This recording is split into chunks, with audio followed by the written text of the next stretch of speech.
మాఘమాసంలో ఈరోజు మనం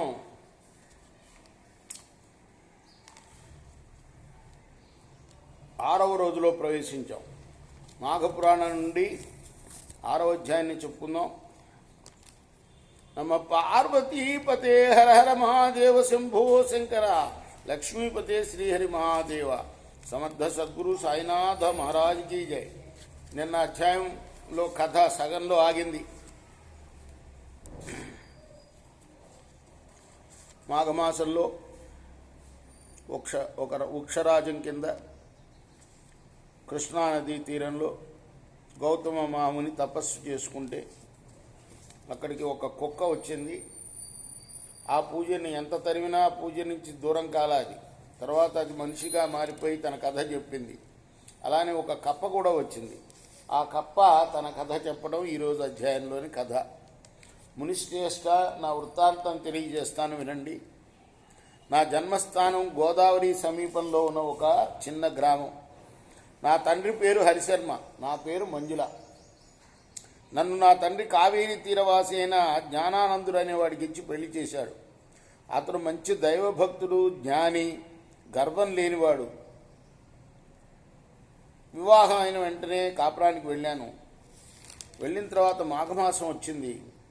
ఒకనాడు నా భర్త, ఈ మాఘమాసం చాలా పవిత్రమైంది, ప్రతి సంవత్సరం కూడా చిన్నతనం నుండి నేను మాఘ స్నానాలు చేస్తున్నాను, నువ్వు నా భార్యవు కాబట్టి ఈ కావేరీ నదిలో మన ఇద్దరం వెళ్ళి స్నానం ఆచరిద్దాము అన్నాడు.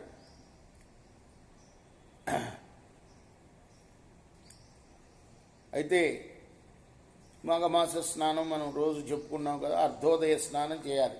సూర్యోదయం అయిన తర్వాత పూర్తిగా సూర్యుడు బయటికి రాకముందు చేయాలి. అర్థమైందా? అలా చేద్దాం రమ్మన్నాడు. నేను అతని మాటలు వినిపించుకోకుండా రొసరొసలాడుతూ అతన్ని నీచంగా చూశాను. గత జన్మ వృత్తాంతం ఇది. కప్పయిన దానికి కారణం ఇదనమాట. అప్పుడు నా భర్త మూర్ఖురాల, నా ఇంటికి వచ్చి నా వంశాన్ని ఉద్ధరిస్తావు అనుకున్నాను. మగని మాటకి మారాడిన ఫలితంగా నువ్వు కృష్ణానదీ తీరంలో ఉన్న రావి చెట్టు తొర్రలో కప్పవై పడి ఉందువుగాక అని చెప్పించాడు. నేను భయపడిపోయాను. జ్ఞానోదయం అయింది ఆ శాపం ఇచ్చిన వెంటనే. నా తప్పు నేను తెలుసుకున్నాను. అప్పుడు శాపావసానం అడిగితే ఆయన, కృష్ణానది స్నానం చేయటం కోసం కొందరు వస్తారు, అక్కడికి గౌతమ మహర్షి కూడా వస్తాడు, ఆయన మాఘమాస వ్రతం చేస్తాడు అక్కడ, అది నువ్వు చూసినప్పుడు నీకు ఈ శాపం పోతుంది అని చెప్పాడు. ఆ తర్వాత గౌతమ ముని అన్నాడు, అమ్మాయి భయపడకు, నువ్వు నీకు శాపం కలిగి ఇప్పుడు 1000 ఏళ్ళు అయింది. ఇప్పుడు కాదు శాపం ఇచ్చింది మీ ఆయన, 1000 ఏళ్ల క్రితం. ఎన్నో కష్టాలు పడ్డావు ఇంతకాలం.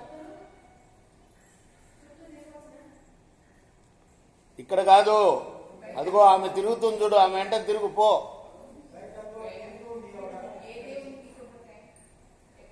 ఆహా, తిరిగి వస్తుంది, పో పో, అట్లా పో, అట్లా పో.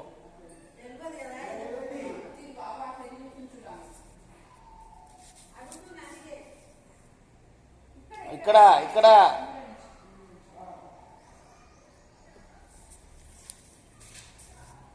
నీకు ఈ శాపం కలిగి 1000 ఏళ్ళు పూర్తయింది. ఇంతకాలం నువ్వు అనేక కష్టాలు పడి జీవించావు. నీ భర్త కూడా ఏకాంతంగా చాలా కాలం జీవించి హరినామ సంకీర్తనలు చేస్తూ మృత్యువును పొందాడు. అతడిప్పుడు వైకుంఠంలో ఉన్నాడమ్మా. మాఘమాస ప్రభావం అసామాన్యమైనది. సకల సౌభాగ్యాలు, పుత్ర సంతతి, ఆరోగ్యమే కలగటం కాకుండా మోక్షానికి కూడా సాధనం అవుతుంది. దీనికి మించిన వ్రతం మరొకటి లేదు. విష్ణుమూర్తికి చాలా ప్రీతికరమైన వ్రతం ఇది. నువ్వు నీ భాగ్యం కొద్దీ ఈ వ్రతాన్ని చూశావు కాబట్టి నువ్వు కూడా నీ భర్తలాగానే మోక్షాన్ని పొందుతావు అని ఆయన చెప్పడం, ఆ తర్వాత ఆమె కూడా తన రూపాన్ని పొంది తర్వాత జీవితాంతంలో ప్రాణాలు విడిచిన తర్వాత మోక్షాన్ని పొందింది. నమ పార్వతీపతే హరహర మహాదేవ శంభో శంకర, లక్ష్మీపతే శ్రీహరి మహాదేవ. కృష్ణార్పణం.